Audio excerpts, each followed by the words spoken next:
वरिष्ठ पोलीस अधिकाऱ्यांना मिळालेल्या माहितीवरून सदरच्या माहितीच्या अनुषंगाने पडताळणी करून छापा कारवाई करण्याबाबत आदेश मिळाले होते। त्यानुसार लक्ष्मी भवन चौक गोतमारी कॉम्प्लेक्स येथे दुसऱ्या मजल्यावर सेकंड फ्लोर हे कॅफे जो आहे या ठिकाणी सदर कॅफे चालवणारा मालक सनी विकास बोरकर व इतर त्याचे 3 कामगार हे सदर ठिकाणी येणाऱ्या ग्राहकांना जी प्रतिबंधित सुगंधी तंबाखू व फ्लेवर्स आहेत ते हुक्का पॉटसह प्रोव्हाइड करून त्यांना हुक्का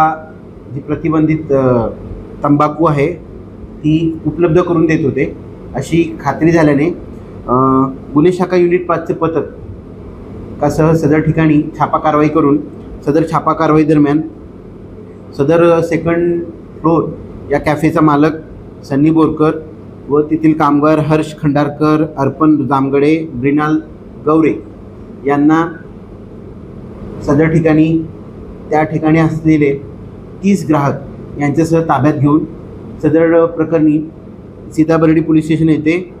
गुन्हा दाखल करण्यात आलेला आहे। सदर छापा कारवाई दरम्यान 17 हुक्का पॉट व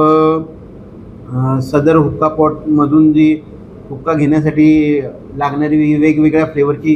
प्रतिबंधित सुगंधी तंबाखू व गाड्या फ्लेवर चिलम असा एकूण 3,83,580 रुपयाचा मुद्देमाल जप्त करण्यात आलेला आहे। सदरची कामगिरी ही वरिष्ठ पोलीस अधिकाऱ्यांच्या आदेश व मार्गदर्शनाने गुन्हे शाखा युनिट 5चे पथक जे आहे